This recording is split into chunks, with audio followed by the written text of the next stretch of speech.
Exercise 4.2 question number first without expanding, बिना expand किए। जैसे हमने ए का डिटर्मिनेंट्स निकालना सीखा था कि एक्सपेंड कर देते थे हम, एक्सपेंड बाय रो R1 R2, ऐसे एक्सपेंड करना। Prove that each of following, ये जो नीचे कुछ पार्ट दे रखे हैं, डिटर्मिनेंट्स वेनिस, इनका जो डिटर्मिनेंट्स है क्या है, वेनिस। वेनिस का मतलब जीरो होना, तो इसका डिटर्मिनेंट्स क्या होना, वेनिस का मतलब होता है जीरो होना। ये क्वेश्चन भी आया था इसके अंदर। तो देखो हमारे पास पार्ट नंबर फर्स्ट है, प्रॉपर्टी नंबर जो हमने की थी, थर्ड प्रॉपर्टी की थी। अगर हम दो रो या दो कॉलम्स को इक्वल बना दें तो वो आइडेंटिकल हो जाएंगी और उसका डिटर्मिनेंट्स क्या हो जाएगा, जीरो हो जाएगा। जैसे हम लेट इसको ए मैट्रिक्स मान लें, let A matrix is equal to में ये है, तो देखो अगर इसमें से इस पूरी रो में, इस कॉलम में से 37 और ये वाला जो है 37 इंटू में 3 है और ये जो है 37 इंटू में 4 है। तो अगर मैं इस पूरी रो में से इस पूरी कॉलम में से taking out 37, taking out 37 common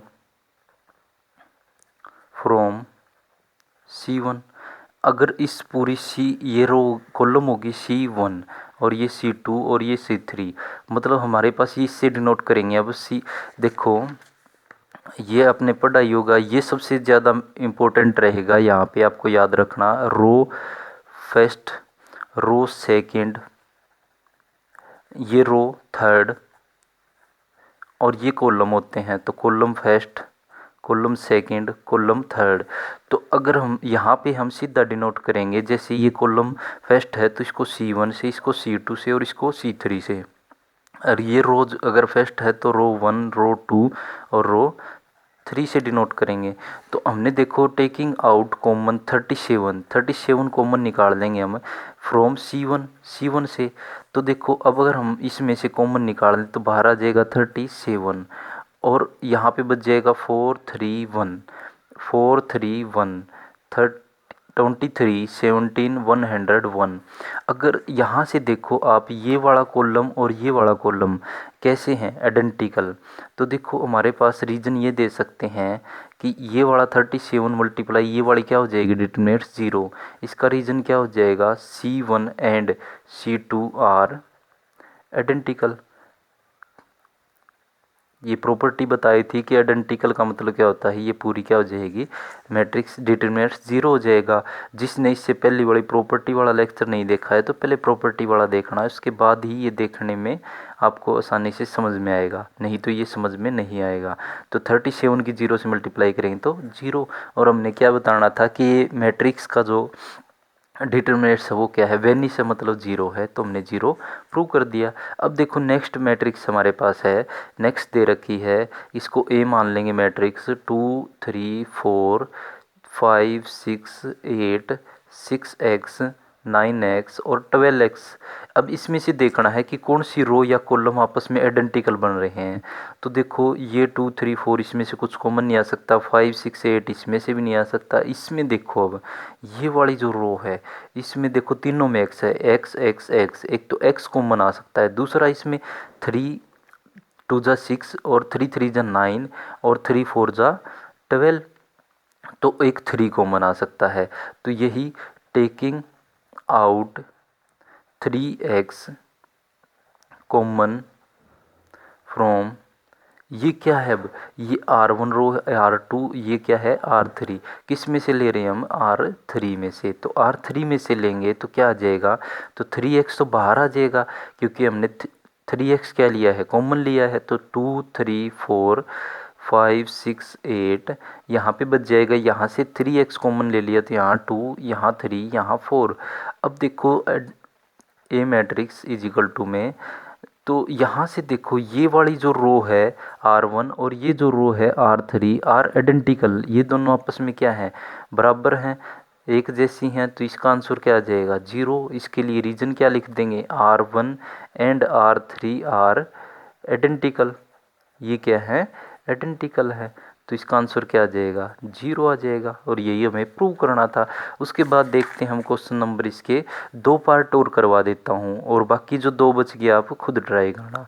इसका पार्ट नंबर देखो फोर्थ पार्ट में है सी पी क्यू आर, और ये दे रखा है। देखो इसमें से कॉमन आने वाले लायक कुछ टर्म नहीं है, तो कॉमन आने लायक नहीं है। तो अगर हम देखो ए बी और सी के साथ एक्स की मल्टीप्लाई है, और पी क्यू आर के साथ किसकी मल्टीप्लाई, वाई की, तो इस पूरी रो कॉलम की और इस कॉलम की मल्टीप्लाई कर दें हम एक्स और वाई के साथ, तो हम क्या कर सकते हैं, मल्टीप्लाइंग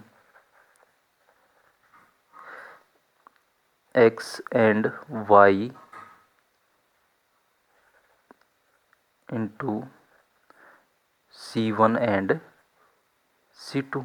हम मल्टीप्लाई कर रहे हैं x एंड y की, किसके साथ कर रहे हैं, इंटू C1 एंड C2 के साथ। अगर इस पूरी की मैं कर दूं x के साथ, तो bx और cx, और इसकी मल्टीप्लाई कर दें हम y के साथ, px qy और ry, तो ax plus py bx plus qy cx plus ry। अब देखो हमारे पास चेंजिंग, जितने भी चेंजिंग करें हमारे पास, चेंजिंग करके ये वाली 2 रो आपस में आइडेंटिकल बना दें। तो आपस में आइडेंटिकल बनाने के लिए देखो अब हमारे पास ये वाली रो कॉलम और ये वाले कॉलम को अगर ऐड कर दूं, तो बिल्कुल सेम ऐसा ही एक कॉलम तैयार हो जाएगा। तो C1 पे ऑपरेट करेंगे। तो ऑपरेट करना, यहाँ से ऑपरेट, ये काम ज़रूरी है, ऑपरेटिंग करना आना, कि मतलब जिस भी रो या कॉलम के ऊपर ऑपरेट कर रहे हैं, जैसे C1 पे ऑपरेट कर रहे हैं, तो C1 प्लस C2, और ऑपरेशन क्या लगा रहे हैं इसके ऊपर, कि C1 और C2 को ऐड कर रहे हैं, ऑपरेटिंग करना। ये अगर आपको ना समझ में आए तो इसके बारे में बता देना, इसी एक्सरसाइज, पूरी एक्सरसाइज में ये ऑपरेटिंग चलेगी।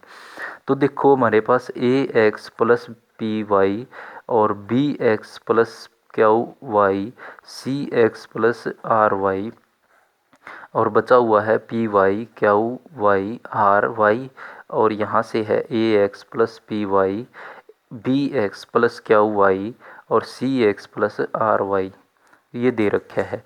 तो देखो हमारे पास ऑपरेटिंग किया है हमने, एक्स वाई की मल्टीप्लाई की हमने C1 और C2 के साथ, और यहाँ से हमने क्या किया है, C1 के ऊपर ऑपरेट किया है, और C1 C2 को हमने ऐड किया है, और ऐड करने के बाद ये बन गया C1 और C2 को ऐड किया है, लेकिन ऑपरेशन किस पे लगाया, हमने C1 पे लगाया है, ना कि C2 के ऊपर।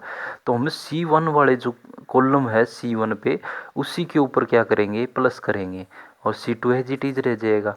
तो अब देखो ये वाली और ये वाली रो आपस में क्या है, आइडेंटिकल है। तो इसका आंसर तो क्या हो जाएगा, 0। और रीजन क्या हो जाएगा कि C1 and C3 are identical. ये दोनों जो कॉलम है, ये फर्स्ट कॉलम C1 और ये कॉलम C3, ये आपस में आइडेंटिकल हैं, सेम है। तो ये आंसर क्या हो जाएगा, इसका 0 हो जाएगा।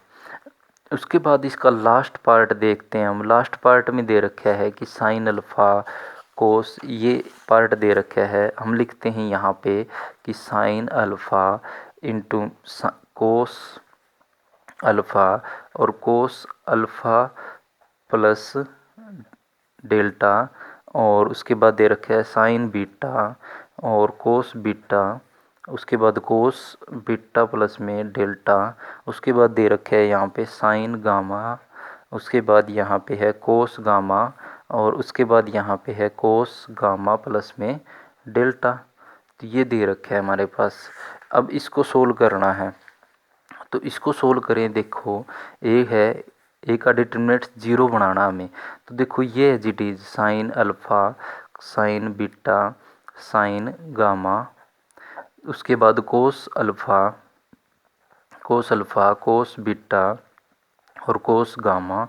उसके बाद देखो ये दे रखे हमारे पास, आपको एक फार्मूला याद है a प्लस बी का।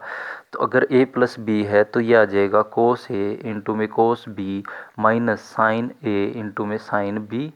ये फार्मूला आपने +1 में पढ़ा था कि अगर दोनों के बीच में प्लस का साइन है कोस के अंदर, तो बीच में ये माइनस का साइन बन जाएगा, एक बार कोस और एक बार दोनों साइन। तो यह आ जाएगा यहाँ से कोस अल्फ़ा और कोस डेल्टा माइनस साइन अल्फ़ा और साइन डेल्टा। उसके बाद यहाँ से आ जाएगा कोस बीटा इंटू में कोस delta minus cos alpha sine beta into में साइन डेल्टा। उसके बाद यहाँ से इससे आ जाएगा कोस गामा इंटू में कोस delta minus cos sign gamma into में साइन डेल्टा। हमने क्या कर दिया, इन तीनों के ऊपर a प्लस बी का ये फार्मूला खोल दिया है, ये तीनों के ऊपर ये फार्मूला खोल दिया गया है। तो अब देखो यहाँ से ये वाला जो क्वेश्चन है इसमें और इस क्वेश्चन में ये वाला जो क्वेश्चन कराया था, जैसे ये वाली डिजिट जो दे रखी थी प्लस में दे रखी थी, और देखो यहाँ पे बिल्कुल सेम इसके साथ क्या था, सॉरी यहाँ पे यहाँ से स्टार्टिंग था कि ये दे रखा था और इसके साथ x मल्टीप्लाई था तीनों के साथ, और इन तीनों के साथ y मल्टीप्लाई में था, और फिर हमने क्या कर दिया था, ऐड कर दिया था आपस में। बिल्कुल देखो बिल्कुल सेम ऐसे ही पार्ट बनेगा ये वाला। तो देखो अब यहाँ से देखो ये वाली जो कॉलम है C2 इसके साथ यहाँ पे क्या दे रखा है, कोस अल्फ़ा और इसके साथ सब के साथ क्या दे रखा है, डेल्टा मल्टीप्लाई में दे रखा है कोस डेल्टा, और इन सब के साथ मल्टीप्लाई में क्या दे रखा है, साइन डेल्टा, इन वाले के साथ जो उस कॉलम फर्स्ट के साथ। तो हम भी क्या कर देंगे यहाँ पे मल्टीप्लाई कर देंगे। तो multiplying cos delta and sine delta by यहाँ पे C2 एंड C1। तो इस वाले पे तो हमें क्या करना है, जैसे साइन अल्फ़ा और साइन डेल्टा बन जाएगा, और इसके बाद साइन बीटा और ये बन जाएगा साइन डेल्टा। उसके बाद यहाँ पे साइन गामा और इनटू में साइन डेल्टा ये आ जाएगा, और यहाँ पे क्या दे रखा है, कोस अल्फ़ा और इनटू में करना है कोस डेल्टा, उसके बाद कोस बीटा और उसकी मल्टीप्लाई करनी है कोस डेल्टा, उसके बाद कोस गामा उसकी मल्टीप्लाई करनी है कोस डेल्टा। ऐसे ही बिल्कुल सेम ये एज इट इज़ आ जाएगा।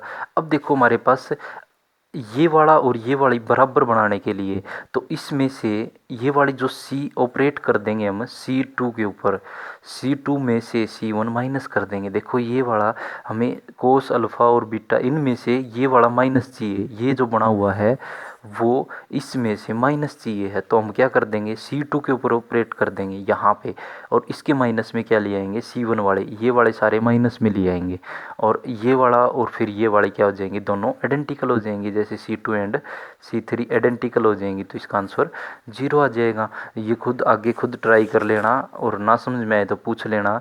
तो इसका फर्स्ट क्वेश्चन का ये सॉल्यूशन था, इसमें 6 पार्ट थे, मैंने आपको 4 पार्ट करवाए हैं, बाकी 2 पार्ट आप खुद ट्राई करना। अगर कोई प्रॉब्लम रह जाती है उन 2 पार्ट्स में तो आप मुझे कमेंट करके ज़रूर बताना।